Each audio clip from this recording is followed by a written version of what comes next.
അസ്സലാമു അലൈക്കും വറഹ്മത്തുള്ളാഹി വബറകാതുഹു. അൽഹംദുലില്ലാഹി വസ്സലാത്തു വസ്സലാമു അലാ റസൂലില്ലാഹ് വഅലാ ആലിഹി വഅസ്ഹാബിഹി അജ്മഈൻ, അമ്മാ ബഅദ്. ബഹുമാനരായ സഹോദരന്മാരെ, അല്ലാഹു സുബ്ഹാനഹു വതആലയുടെയും അവിടുത്തെ പ്രവാചകൻ സല്ലല്ലാഹു അലൈഹി വസല്ലമയുടെയും പേരിൽ കളവ് പറയുക എന്നുള്ളത് വളരെ ഗുരുതരമായ പാപമായിക്കൊണ്ടാണ് ഇസ്ലാം പരിചയപ്പെടുത്തിയിട്ടുള്ളത്. കാരണം അള്ളാഹുവിൻ്റെ പേരിൽ കളവ് പറയുന്നതിൻ്റെ ഉദ്ദേശ്യം ദീനിൽ ഒരു കാര്യം കടത്തിക്കൂട്ടാനാണ്. നബി സല്ലല്ലാഹു അലൈഹി വസല്ലമയുടെ പേരിൽ കളവ് പറയുന്നതിൻ്റെ ലക്ഷ്യം ദീനിൽ ഇല്ലാത്തൊരു കാര്യം കടത്തിക്കൂട്ടാനാണ്. യഥാർത്ഥത്തിൽ നബി സല്ലല്ലാഹു അലൈഹി വസല്ലം പോലും സ്വന്തം ഇഷ്ടപ്രകാരം ദീന് പറയുകയോ ചെയ്യുകയോ പഠിപ്പിക്കുകയോ ചെയ്തിട്ടില്ലെന്നതിന് ഒരുപാട് തെളിവുകൾ നമുക്ക് കാണാൻ കഴിയും. വമാ യൻതിഖു അനിൽ ഹവ ഇൻ ഹുവ ഇല്ലാ വഹയ്യുൻ യൂഹാ. പ്രവാചകർ സംസാരിക്കുന്ന ദീനിയായ കാര്യങ്ങളൊക്കെ വഹയിൻ്റെ അടിസ്ഥാനത്തിലാണ്. സൂറത്തു നജ്മിൽ അല്ലാഹു സുബ്ഹാനഹു വതആല പറഞ്ഞു, വലൗ തഖവ്വല അലൈനാ ബഅദൽ ലഖാവീൽ ലഅഖദനാ മിൻഹു ബിൽ യമീൻ സുമ്മ ലഖതനാ മിൻഹു ബിൽ വതീൻ. ആ പ്രവാചകരെങ്ങാനും നമ്മുടെ പേരിൽ ഇല്ലാത്തത് കെട്ടിച്ചമച്ച് പറഞ്ഞാൽ വലം കരം കൊണ്ട് അദ്ദേഹത്തിൻ്റെ കണ്ടനാടി നാം ഛേദിക്കുമായിരുന്നു എന്നാണ് അള്ളാഹു താക്കീത് കൊടുത്തത്. അപ്പോൾ അള്ളാഹുവിൻ്റെ പേരിൽ ഇല്ലാത്തത് പറയുക അത് ഗുരുതരമായ തിന്മയാണ്. അതേപോലെ തന്നെ പ്രവാചകൻ സല്ലല്ലാഹു അലൈഹി വസല്ലമയുടെ പേരിൽ ഇല്ലാത്തത് പറയുക, പ്രവാചകൻ പറഞ്ഞൊരു മുത്തവാത്തിറായ ഹദീസാണ്. 30-ലധികം സഹാബത്ത് ഉദ്ധരിച്ച ഒരു മുത്തവാത്തിറായ ഹദീസിൽ പറഞ്ഞു, റസൂലുള്ളാഹി സ്വല്ലല്ലാഹു അലൈഹി വസല്ലം പറയാണ്, മൻ കദബ അലയ്യ മുതഅമ്മിദൻ ഫല്യതബവ്വഅ മഖ്അദഹു മിനന്നാർ. എൻ്റെ പേരിൽ ആരെങ്കിലും മനഃപൂർവ്വം ഒരു കളവ് പറഞ്ഞാൽ അവൻ നരകത്തിൽ സീറ്റ് ഉറപ്പിച്ചു കൊള്ളട്ടെ എന്നാണ്. കാരണം അവൻ ഒരിക്കലും സ്വർഗ്ഗം ലഭിക്കാൻ അർഹനല്ല, അവൻ നരകത്തിൻ്റെ വിറകാകേണ്ടവനാണ് എന്നാണ് പ്രവാചകൻ പറഞ്ഞത്. കാരണം എന്താണ്? പ്രവാചകൻ പഠിപ്പിക്കാത്തൊരു കാര്യം പ്രവാചകൻ്റെ പേരിൽ പറയുക എന്നുള്ളത് അതിഗുരുതരമായ തിന്മയാണ്.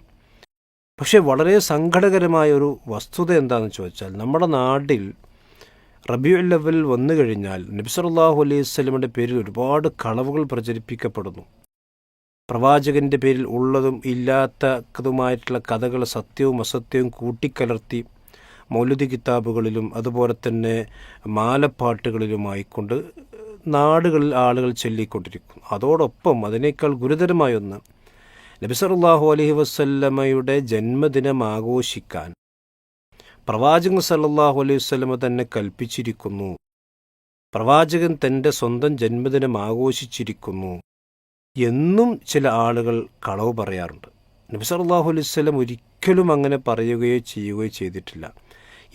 എൻ്റെ ജന്മദിനം നിങ്ങൾ ആഘോഷിക്കൂ, അതാഘോഷിക്കണം, അതാഘോഷിക്കപ്പെടേണ്ടതാണ് എന്നത് പ്രവാചകൻ സല്ലല്ലാഹു അലൈഹി വസല്ലമ പറഞ്ഞതായ ഒരു സ്വഹീഹായ അതല്ലെങ്കിൽ ദുർബലമായ ഒരു റിപ്പോർട്ട് പോലും ലോകത്തുള്ള ഒരു ഗ്രന്ഥത്തിലും നമുക്ക് കാണുക സാധ്യമല്ല.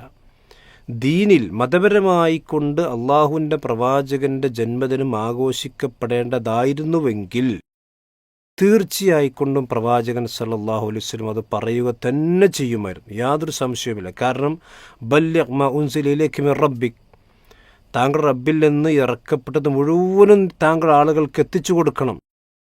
അവിടെ മൗസൂലയുടമായാണ് സാധാരണ ഉസൂൽ ഫിഖിൻ്റെ പണ്ഡിതന്മാർ പറയാറുള്ളത് മൊത്തം കാര്യങ്ങൾ ഉൾക്കൊള്ളുന്നു എന്നാണ്. അപ്പോൾ പ്രവാചകന് നൽകിയ എല്ലാ കാര്യങ്ങളും പ്രവാചകന് എത്തിച്ചു കൊടുക്കണം, ഒന്നുപോലും മറക്കാൻ പാടില്ല.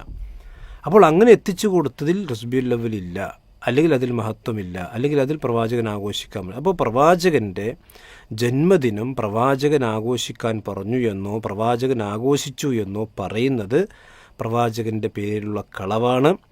ആ കളവ് നമ്മൾ അറിഞ്ഞുകൊണ്ട് ആവർത്തിച്ചു പറഞ്ഞാൽ നമ്മൾ പുണ്യം ആഗ്രഹിച്ചുകൊണ്ടാണ് ചെയ്യുന്ന കർമ്മം പോലും നമ്മുടെ നരകത്തിന് കാരണമാകുന്ന അതിമഹത്തായ തിന്മയായി അല്ലെങ്കിൽ അതിഗുരുതരമായ തിന്മയായി മാറുമെന്ന കാര്യത്തിൽ സംശയമില്ല. നമ്മൾ സൂക്ഷിക്കുക, ബിദ്അത്തുകളിൽ നിന്ന് വിട്ടുനിൽക്കുക. അള്ളാഹു അനുഗ്രഹിക്കുമാറാവട്ടെ.